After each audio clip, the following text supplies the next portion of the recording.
एक बार सैलानियों का एक दल भारत के अनगिनत खूबसूरत दर्शनीय स्थलों से गुजरता हुआ माउंट आबू पहुंचा।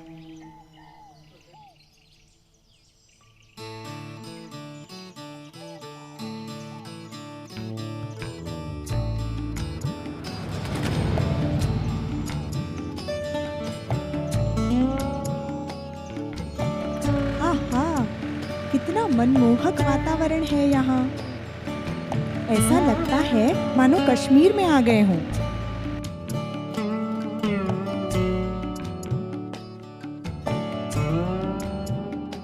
अरे, ये तो किसी राजा के महल जैसा लगता है। चलो पूछते हैं। ये किस राजा का महल है? और वो वहाँ लगी हुई तस्वीर किसकी है? ये तस्वीर प्रजापिता ब्रह्मा बाबा की है। चलो आज हम आप सबको बाबा के बारे में बताते हैं। बाबा का जन्म सन 1876 में सिंध प्रांत के हैदराबाद शहर में कृपलानी खानदान में हुआ था। पिता खूबचंद जी एक छोटे से गांव के स्कूल में मास्टर जी थे।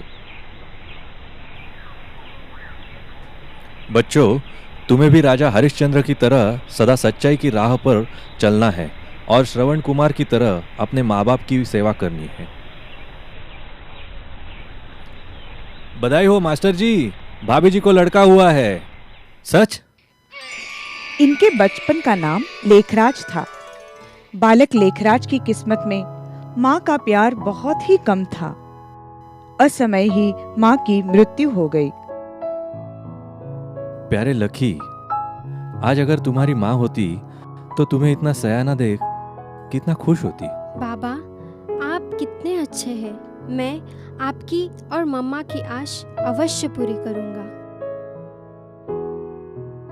वो पढ़ाई में बड़ा होशियार था। एक चित्त से अभ्यास करने की विशेषता उसमें बचपन से ही थी। लेखराज की दिनचर्या की शुरुआत विष्णु के भक्ति से होती थी। वो बड़ों के साथ सदा नम्र और आज्ञाकारी था। प्रणाम चाची जी, मेरे लायक कोई सेवा? भगवान तुझे लंबी उम्र दे बेटा। सुभान अल्लाह, बेटा हो तो ऐसा हो। इसे कहते हैं सच्चा कुल दीपक, जिसमें संस्कारों की रोशनी हो। एक बार लेखराज के पिताजी को तेज बुखार आया और वे बेहोश हो गए। बाबा, बाबा, आंखें खोलो, थोड़ा पानी पी लो। गांव में कोई वैद्य नहीं था। बालक लेखराज अपने पिता को बैलगाड़ी में बिठा के शहर की तरफ चल पड़ा। बाबा, फिकर न करो, भगवान आपको जल्दी ही अच्छा कर देंगे। ओह, मेरे बाबा को हैदराबाद के किसी अच्छे डॉक्टर के पास ले जाओ तो जल्दी अच्छे हो जाएंगे। मगर होनी को कुछ और ही मंजूर था। अस्पताल पहुंचने से पहले ही खूबचंद जी की मौत हो गई।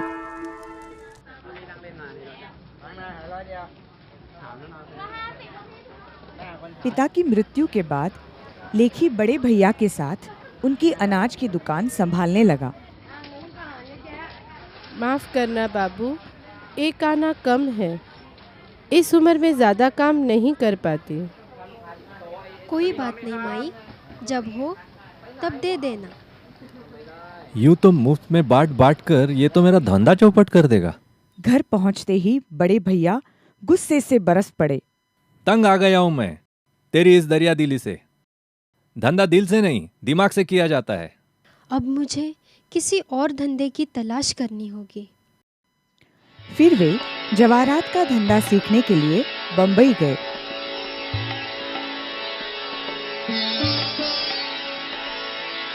दिन रात की मेहनत और उनकी सच्ची लगन ने जल्द ही उन्हें एक बेहतरीन जौहरी बना दिया। भाई वाह लेखराज, कितना शानदार हार बनाया है। तुम्हारे हाथों में तो जादू है। बड़ा ही गुणी और मेहनती इंसान है। पन्नेलाल जी, देखना एक दिन बड़ा नाम कमाएगा। उनकी तारीफ कलकत्ता से आए एक सज्जन भी सुन रहे थे। अपनी पुत्री जसोदा के लिए इससे अच्छा वर कहाँ मिलेगा मुझे। इसी दौरान वे कलकत्ता चले आए। लेखराज दिन दुगनी रात चौगुनी तरक्की करने लगे और नामी गिरामी व्यापारी बन गए। तब उसी सज्जन ने अपनी पुत्री जसोदा की शादी उनके साथ कर दी। जसोदा एक अत्यंत संस्कारी गुणवान पत्नी साबित हुई। उसमें ईश्वर भक्ति तथा पतिपरायणता अपूर्व थी। वक्त गुजरने के साथ ही लेखराज जी 4 बच्चों के पिता बन गए। बाबा को बच्चों से अपार स्नेह था। वे बच्चों की परवरिश ऐसी करते मानो वे राजकुमार राजकुमारियां हों। आओ बच्चों, देखो ये हीरो के गहने तुम्हारे लिए हैं। बाबा, आप कितने प्यारे हो। पर हाँ, कभी किसी से मांगना नहीं, मांगने से मरना भला। वक्त पंख लगाकर उड़ता गया और देखते ही देखते बच्चे बड़े हो गए। अच्छे घरों से रिश्ते आने लगे। आज तो आपने यहाँ करके हमें कृतज्ञ कर दिया लकीराज बाबू। आपकी बेटी के रूप में मानो हमें संस्कारों का खजाना मिल गया। अब कैसे कहूँ लकीराज बाबू, बस यूँ समझ लीजिए कि बरसों की जान पहचान को रिश्तेदारी में बदलना चाहते हैं। आप जैसे नेक इंसान से रिश्ता जोड़कर हमें भी खुशी होगी। लकीराज जी ने बड़ी धूमधाम से बच्चों की शादियां की।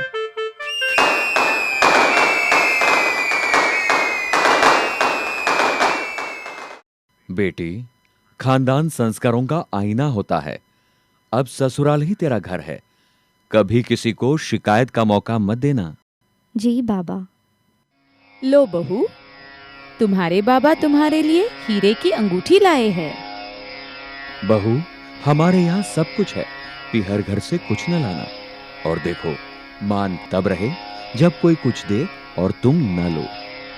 बाबा को गीता बहुत प्रिय थी। उसका वे नियमित पाठ करते थे। वे यात्रा में भी गीता का पाठ अवश्य करते। गीता तो सर्वशास्त्रों में शिरोमणि है। भगवान ने कहा है, जब जब धर्मग्लानि होती है तब तब मैं आता हूँ। अधर्म तो चारों तरफ फैल ही गया है। कब आएंगे भगवान? उनको श्री नारायण का चित्र बहुत पसंद था।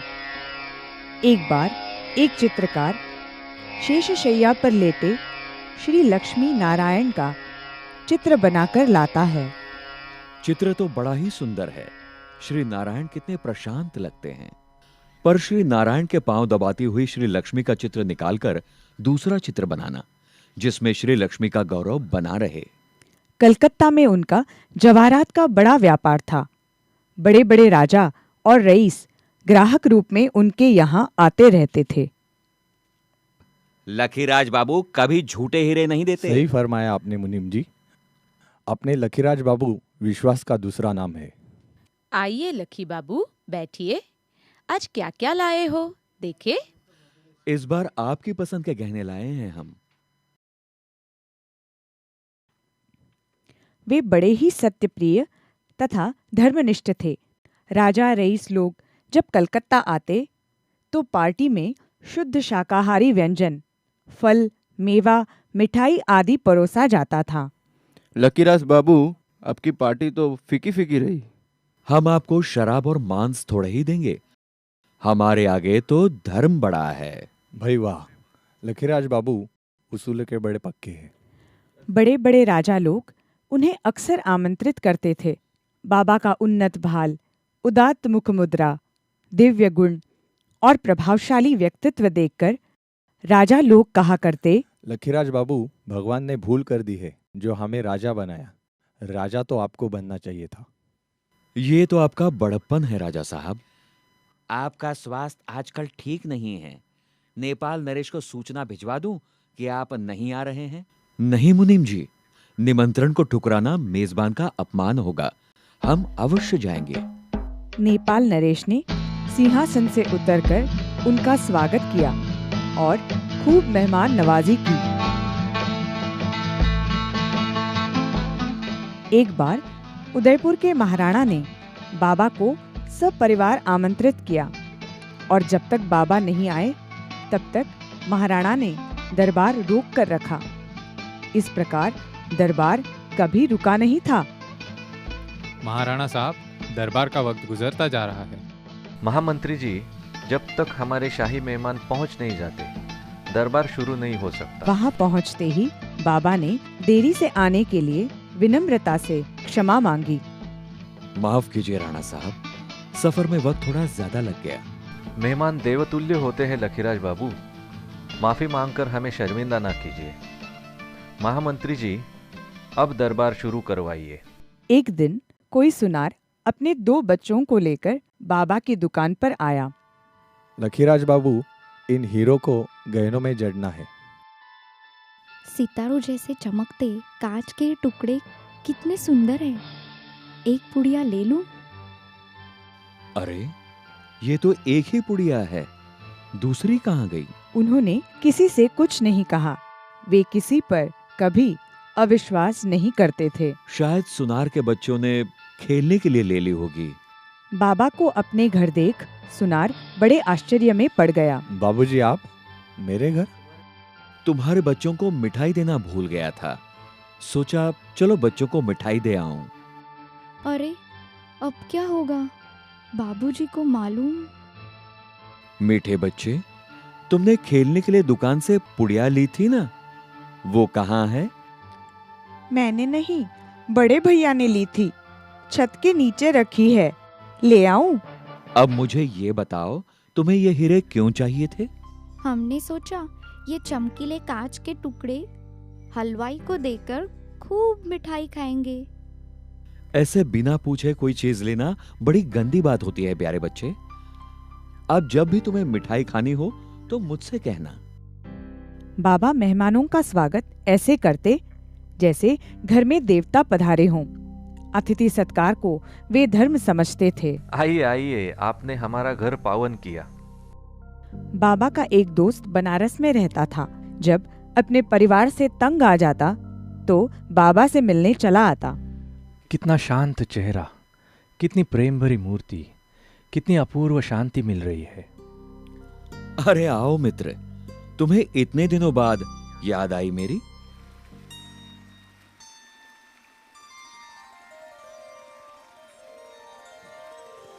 एक बार बाबा गंगा किनारे धार्मिक यात्रा हेतु सपरिवार गए। अपनी पुत्र वधू द्वारा ब्राह्मण को बड़ी दक्षिणा दिलाई। 1000 रुपए? दादा, आप तो राजा हो। ये तो आपका हक है पंडित जी, कृपया इसे स्वीकार करें। लखीराज बाबू, जल्दी चलिए, चाचा जी की तबीयत बहुत खराब है। ओह, चलो चलो। अब मेरे जाने का वक्त नजदीक आ गया है। मेरे पीछे सदाव्रत का क्या होगा? आप चिंता ना करें, ये भंडारा सदा चलता रहेगा। हे परमपिता परमेश्वर, समस्त विश्व की आत्माओं को शांति प्रदान कर। हे गंगा मैया, अपने पावन जल से सबका कल्याण कीजिए। मुनीम जी, शहर में सबको न्योता भिजवा दिया है ना? देखना कोई बाकी ना रहे। लखीराज बाबू, आपका तार आया है बंबई से। गुरुजी का बुलावा आया है, मुझे तुरंत बंबई जाना होगा। मगर पोते के जन्मदिन की पार्टी है, मेहमान क्या कहेंगे? गुरु का बुलावा काल का बुलावा है, मैं गुरु की आज्ञा टाल नहीं सकता।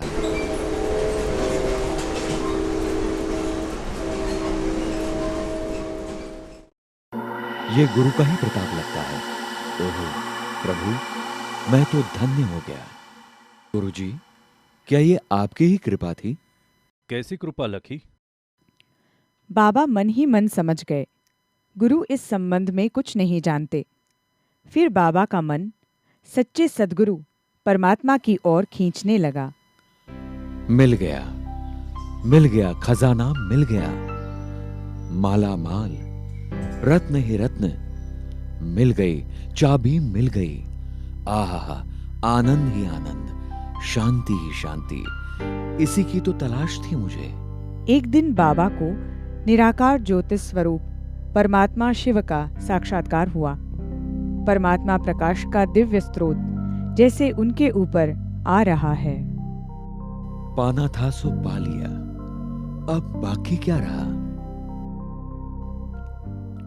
विश्व में मानव इतिहास की एक आश्चर्यकारक घटना, कलयुगी सृष्टि के महाविनाश का साक्षात्कार। पश्चिमी दुनिया बॉम्ब से दहक रही है। भारत में गृहयुद्ध, भूकंप, बाढ़ से हाहाकार।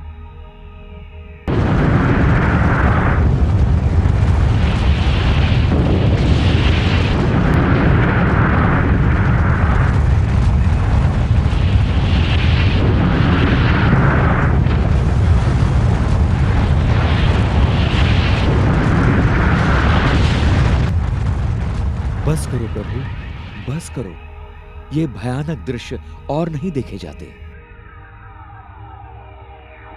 सेवक राम, मेरा दिल अब व्यापार में नहीं लगता। अपना हिसाब करके मुझे आजाद कर दो। ये तुम क्या कह रहे हो लकीराज? तुम्हारे बगैर ये सब कौन संभालेगा? अलिफ को अल्लाह मिला, बे को मिली झूठी बादशाही। आई तार अलिफ को हुआ रेल कराही। उन्हीं दिनों बाबा ने एक और अनोखा साक्षात्कार किया। शरीर रूपी पिंजरे से आजाद होकर उन्होंने अलौकिक आनंद की अनुभूति की। फलस्वरूप वे सामाजिक व मोह माया के बंधनों से आजाद हो गए। एक बार बाबा को मृत्यु दशा का साक्षात्कार हुआ। सितारे समान आत्मा भ्रिकुटी से निकलकर पांव के अंगूठे की तरफ गई और फिर लौटकर मस्तक से निकल आकाश की ओर जाती हुई देखी। सचमुच आत्मा शरीर से अलग है। मैं देह नहीं, देह में रहने वाली चेतन आत्मा हूँ। उन्हीं दिनों बाबा को श्री कृष्ण और उनके स्वरूपों के साक्षात्कार हुए। सभी की दिव्य वाणी थी, तत्त्वम, यानी तुम वही देवता हो। ये कैसा साक्षात्कार है प्रभु? क्या मैं वही हूं? बाबा हैदराबाद लौट आए। वे रात को देर तक सिंधु नदी के किनारे एकांत में बैठकर तारों भरे आकाश में खो जाते। बाबा, रात हो गई, अब घर चलिए। उन्हीं दिनों उनके गुरु लालजी महाराज उनके यहाँ पधारे हुए थे। घर में ही सत्संग चल रहा था। बीच में बाबा उठ खड़े हुए और अपने कमरे की ओर जाने लगे। बाबा को क्या हुआ? ऐसे तो सत्संग के बीच से वे कभी नहीं उठते। एक अद्भुत, आश्चर्यजनक और अपूर्व साक्षात्कार। बाबा जैसे एकदम अशरीरीपन का अनुभव करने लगे। उनकी आंखें लाल दीप जैसी चमकने लगी। सारा कमरा लाल दिव्य प्रकाशमय हो गया। ओहो, बाबा का कितना दिव्य रूप! निजानंद स्वरूपम शिवोहम शिवोहम, ज्ञान स्वरूपम शिवोहम शिवोहम, प्रकाश स्वरूपम शिवोहम शिवोहम। बाबा ने आने वाली नई सतयुगी दुनिया का साक्षात्कार किया। ऊपर से सितारे नीचे उतर रहे थे और कोई दैवी राजकुमार, राजकुमारियां बन जाते थे। ये तो सचमुच बहुत सुंदर, मनमोहक दैवी दुनिया है। बाबा इस साक्षात्कार के बारे में विशेष मंथन करने लगे। बाबा की आंतरिक स्थिति बदलने लगी थी। एक बार उनकी पुत्रवधू भोजन की थाली लेकर उनके कमरे में आई। बाबा के चारों तरफ एक दिव्य प्रकाश उतर रहा था। उसके हाथों से थाली गिर गई। एक बार बाबा की पत्नी जसोदा ने अपने पति में श्री कृष्ण का साक्षात्कार किया और भाव विभोर हो गई। ओह, कन्हैया मुरली वाला। अब बाबा ने जसोदा निवास में सत्संग शुरू किया। वे गीता को सच्चे अर्थ सहित पढ़ाने लगे। वे बहुत ही तन्मय होकर ओम की ध्वनि बोलते, सुनने वाले ध्यान में चले जाते या गहरी शांति का अनुभव करते। लोगों ने सत्संग का नाम रखा ओम मंडली। मोह माया के बंधनों से ऊपर उठकर समस्त मानव जाति के बारे में सोचना शुरू करो। ओम मंडली में आने वाली कन्याओं और माताओं को दिव्य साक्षात्कार होने लगे। शहर भर में हवा फैल गई। बाबा साक्षात्कार कराते हैं। कृष्ण से साक्षात्कार अपने आप में परम आनंद की अनुभूति है। परमेश्वर को अपने भीतर तलाश करो। इन्हीं दिनों एक सुंदर और गुणवान कन्या राधा ओम मंडली में आने लगी। वो गीत, संगीत और नृत्य में प्रवीण थी। तुम कौन हो? तुम शरीर नहीं, ये शरीर तो 5 तत्वों का बना मिट्टी का पुतला है। तुम एक शुद्ध अविनाशी आत्मा, ईश्वर की संतान हो। कितनी दिव्य और शांतिदायक वाणी है।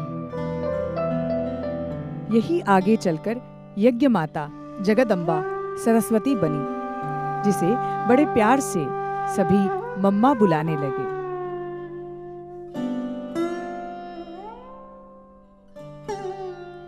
उन दिनों बाबा के स्नेह सौजन्य से आकर्षित गोपी नामक माता सत्संग में आने लगी। आगे चलकर यही दीदी मनमोहिनी के नाम से जानी गई। कई वर्षों तक संयुक्त मुख्य प्रशासिका के रूप से दीदी ने बाबा के इस विशाल कार्य का सुचारू रूप से संचालन किया।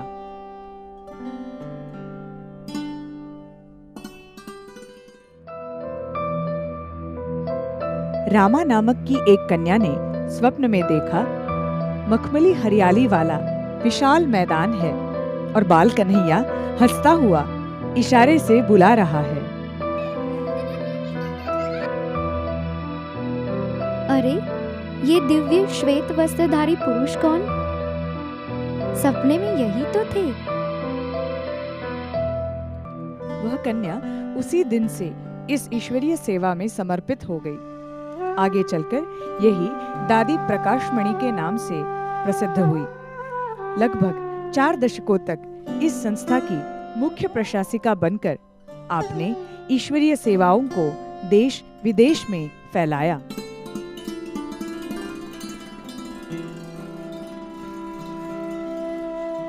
शोभा नामक एक कन्या 9 साल की उम्र में बाबा के बोर्डिंग ओम निवास में दाखिल हुई। शुरू से ही उसका साक्षात्कार का विशेष पार्ट रहा। अलौकिक परमात्मा पालना में पली, मधुर वाणी का वरदान प्राप्त हुई यही कन्या आगे चलकर दादी हृदय मोहिनी तथा गुलजार के नाम से प्रसिद्ध हुई। कई वर्षों से आप दिल्ली जोन की प्रशासिका रही हैं। वर्तमान समय आप इस ईश्वरीय विश्वविद्यालय की संयुक्त मुख्य प्रशासिका हैं। निराकार परमात्मा शिव और प्रजापिता ब्रह्मा का साकार माध्यम बनने का सौभाग्य भी आपको प्राप्त है।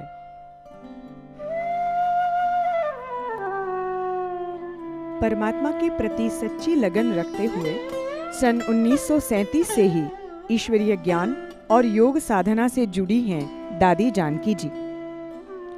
एक बार दादी ने बाबा से पूछा, मैं ज्ञान में देरी से आई हूँ, क्या पुरुषार्थ करूं जिससे अच्छी बन जाऊं?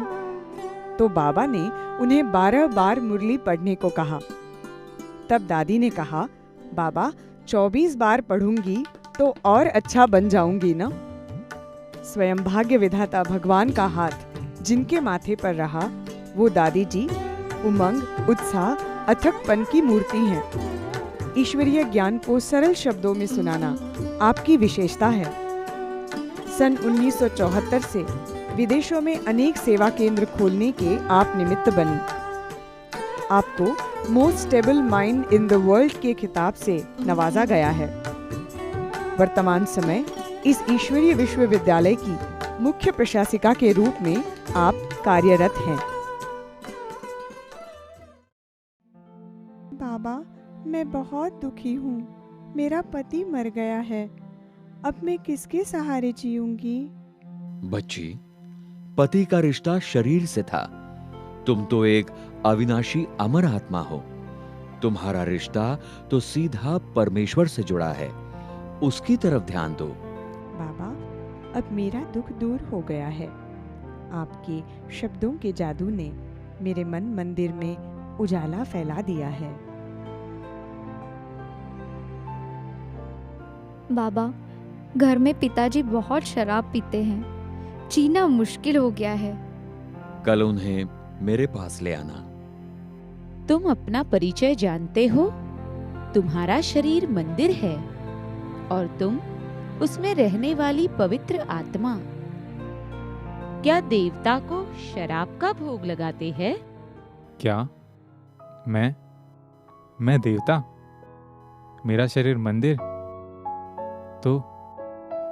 तो मैं फिर शराब कैसे पी सकता हूँ? अरे बड़े भैया, यह क्या कर रहे हो? आप मत पीना। मेरे लिए जो मेरे लिए बुरा वह तुम्हारे लिए भी बुरा।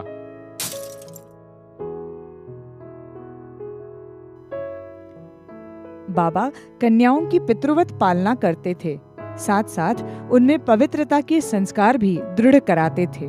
बच्ची, तुम्हें कलयुगी पैंट शर्ट वाले से शादी करनी है या पीतांबरधारी सतयुगी श्री कृष्ण से? बाबा, हम तो श्री कृष्ण से ही शादी करेंगे।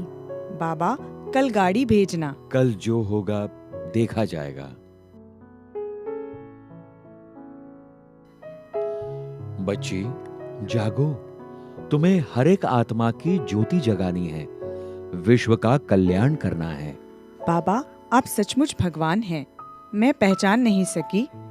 अब आप जो कहेंगे वही करूंगी। बीच में बाबा सब परिवार कश्मीर गए। वही उनकी बेटी की भेंट एक राहगीर से हुई। पहलगाम जाने का रास्ता किधर से जाता है? मुझे पहलगाम का रास्ता मालूम नहीं, परमधाम का रास्ता बता सकती हूँ। वो राहगीर को अपने बाबा के पास ले आई। बाबा के ओजस्वी तेज के रूप में राहगीर ने अपने रोम रोम में दिव्य प्रकाश का अनुभव किया और बाद में रिजुमल नाम का ये राहगीर सब परिवार यज्ञ में शामिल हो गया। आहा, मैं धन्य हो गया। बच्चों के लिए बाबा ने ओम निवास में एक छात्रावास और स्कूल का प्रबंध किया। अभ्यास के साथ उन्हें आध्यात्मिक ज्ञान, चित्र, संगीत आदि कलाओं की शिक्षा दी जाती थी। मेरे बच्चों, आप सबको पवित्रता की प्रतिज्ञा लेनी है, लेकिन उससे पहले आप सबको अपने पिता या पति से सम्मति पत्र लाना होगा। लो बाबा, यह सम्मति पत्र। ब्रह्मचर्य के पालन की बात पर सिंध हैदराबाद में हलचल फैल गई। कईयों के पिता, चाचा, भाई, पति आदि ओम मंडली में जाने की मना करने लगे। कन्याओं, माताओं पर जुल्म होने लगे। हम आपके साथ घर नहीं जाएंगे। हम वहाँ जरूर जाएंगे। बाबा को मारने के लिए षड्यंत्र रचा गया, मगर बाबा के ओजस्वी तेज से हमलावरों की आंखें चौंधिया गई। बंदूकधारी को बाबा की जगह चमकता हुआ सितारा दिखाई पड़ने लगा। अरे ये क्या? इतनी तेज रोशनी है कि कुछ दिखाई नहीं दे रहा मुझे। अरे जहां देखो वहां तेज ही तेज। बाबा जरूर जादूगर है। एक बार बाबा अपने मकान के कमरे में बैठे हुए थे। बाबा, कोई सिख भाई आपसे मिलने के लिए आया है। वो बड़ा भयानक लगता है। कोई बात नहीं बेटी, उसे ऊपर भेजो। मुझे माफ कर दीजिए वाहे गुरु बाबा। वाहे गुरु दा खालसा। आज ये किला बड़ा अनर्थ करने जा रहा था। मेनू माफ कर दो बाबा, मैं आपको मारने आया था। प्रायश्चित के आंसू हर पाप धो देते हैं। तुम परमेश्वर की प्रिय संतान हो, उसकी तरफ ध्यान दो। जुल्म की इंतहा करते हुए विरोधियों ने यज्ञ परिवार के सत्संग भवन अर्थात लाखा भवन को आग लगा दी। मगर वो कहते हैं ना, जाको राखे साईया मार सके ना कोई। 1938 में बाबा कराची चले गए। बाद में कन्याएं, माताएं भी अपने परिवार सहित कराची पहुंच गए। तुम्हें शिव शक्ति बनकर जगत का उद्धार करना है। काम, क्रोध आदि विकार ही सच्चे दुश्मन हैं। बाबा द्वारा हमें परमात्मा का सच्चा ज्ञान मिलता है। आप सब पवित्रता क्यों चाहती है? पुरुष अगर अपनी पत्नी को विधवा बनाकर, बच्चों को अनाथ छोड़कर परमात्मा प्राप्ति के लिए ब्रह्मचर्य का पालन कर सकता है, तो हम नारियों को पवित्र रहने का अधिकार क्यों नहीं? यह अदालत ओम मंडली की सदस्यों की सोच से पूर्णतः सहमति जताते हुए उन्हें उनकी स्वतंत्रता प्रदान करती है। संदेश पुत्रियां सूक्ष्म वतन में जाकर ज्ञान के राज लेकर आती। इन पर बाबा और ओम राधे क्लास कराते। ज्ञान के नित्य नवीन श्रृंगार से बच्चों को भरपूर करते। उनमें गुलजार नामक कन्या ने ध्यान में जाकर ज्ञान के अनेक राज खुलते हुए दृश्य देखे।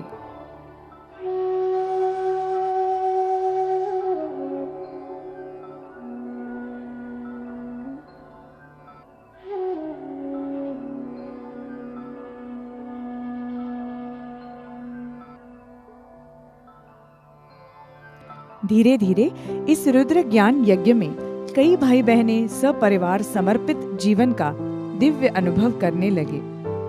इनमें बाबा का लौकिक भतीजा विश्व किशोर का परिवार और आनंद किशोर, विश्वरतन, चंद्रहास आदि कई आते गए। यज्ञवत्सों की संख्या करीब 350 की हो गई। अब सभी को यही महसूस होता था कि ज्ञान के सागर शिव परमात्मा शिक्षक के रूप में हमें रोज पढ़ा रहे हैं। अस्सलाम वालेकुम बाबा। खुदा के इस बंदे के लायक कोई खिदमत हो तो जरूर बताइएगा। 1950 में ईश्वरीय आदेशानुसार बाबा कराची से सम्मान विदा होकर भारत में ओखा बंदरगाह के लिए रवाना हुए। सारा यज्ञ परिवार आबू पर्वत पर भरतपुर के राजा की इस कोठी में रहने आया। वहां अनगिनत सांपों को देख डर गया। डरो मत बच्चों, हमें काम, क्रोध और अहंकार रूपी सांपों से ही तो मुकाबला करना है। यह तो सचमुच हंसों की टोली है। बच्चों, तुम ही सच्ची शिव शक्तियां हो, राज ऋषि हो। तुम्हें ज्ञान तलवार और योग कवच से माया के साथ युद्ध करना है। बाबा, आप इस उम्र में भी इतना कैसे दौड़ लेते हो? बेटी, तुम जानती नहीं, इस गाड़ी में डबल इंजन है, एक ब्रह्मा और दूसरा शिव बाबा। बाबा अक्सर करके अपने लाडले बच्चों को प्यार व शिक्षा से भरपूर ऐसे पत्र लिखते कि जिन्हें बार बार पढ़ने का मन करता।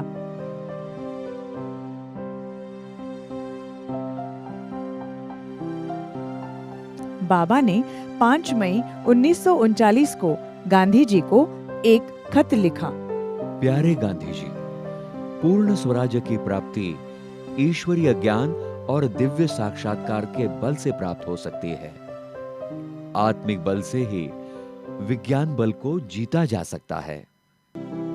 बाबा ने रविंद्रनाथ टैगोर, लॉर्ड हैलिफैक्स, जीना, नेपाल नरेश, उदयपुर के महाराणा को पत्र लिखकर ईश्वरीय निमंत्रण दिया।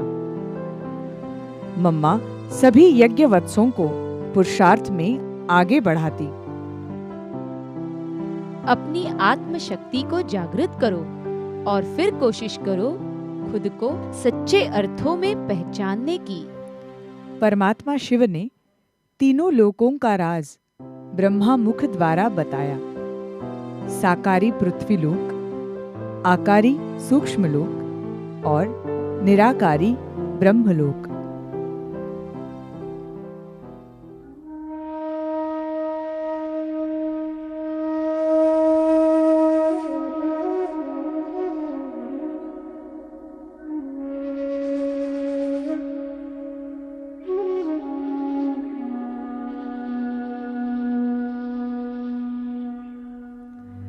बाबा कहते थे कि निरंतर योग साधना अर्थात परमपिता परमेश्वर की याद से जीवन श्रेष्ठ बनता है। राजयोग आत्मा का परमात्मा से मधुर मिलन है, जिसके द्वारा आत्मा अत्यंत सुख, शांति, पवित्रता, आनंद और प्रेम की अनुभूति करती है।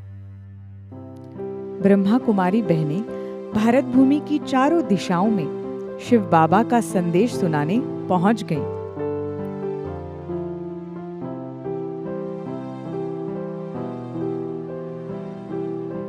मधुबन, आबू पर्वत, पांडव भवन पर भी मुलाकाती बाबा को एक पल खाली नहीं छोड़ते। बाबा की मीठी वाणी सुनकर सभी को बेहद आत्मिक शांति मिलती। सेवा अर्थ बाबा कई बार बंबई, दिल्ली भी गए।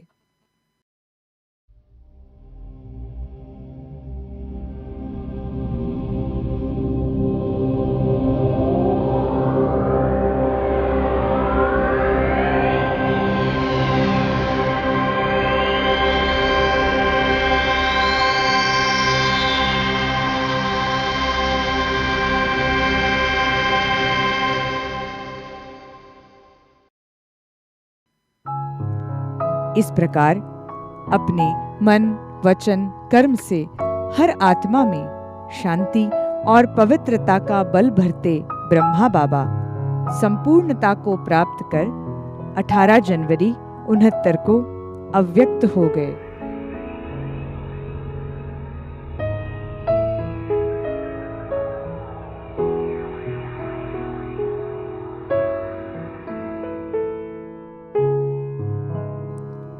बाबा द्वारा दिया हुआ ज्ञान आज भी हमारे मन मंदिर में रोशन है। उनकी वो मीठी ज्ञानवर्धक बातें हमें बार बार खुद को बेहतर बनाने की प्रेरणा देती हैं। बाबा कहते थे, प्यारे बच्चों, जीवन मुक्ति आपका जन्म सिद्ध ईश्वरीय अधिकार है। कभी भी किसी को मन, वचन और कर्म से दुख मत दो। दिव्य गुण धारण करो। मुझसे मिले इस अविनाशी ज्ञान के खजाने को समस्त मानव जाति में दिल खोलकर खर्च करो। ज्ञान स्वरूप, प्रेम स्वरूप, शांति स्वरूप, पवित्रता स्वरूप और आनंद स्वरूप बनो।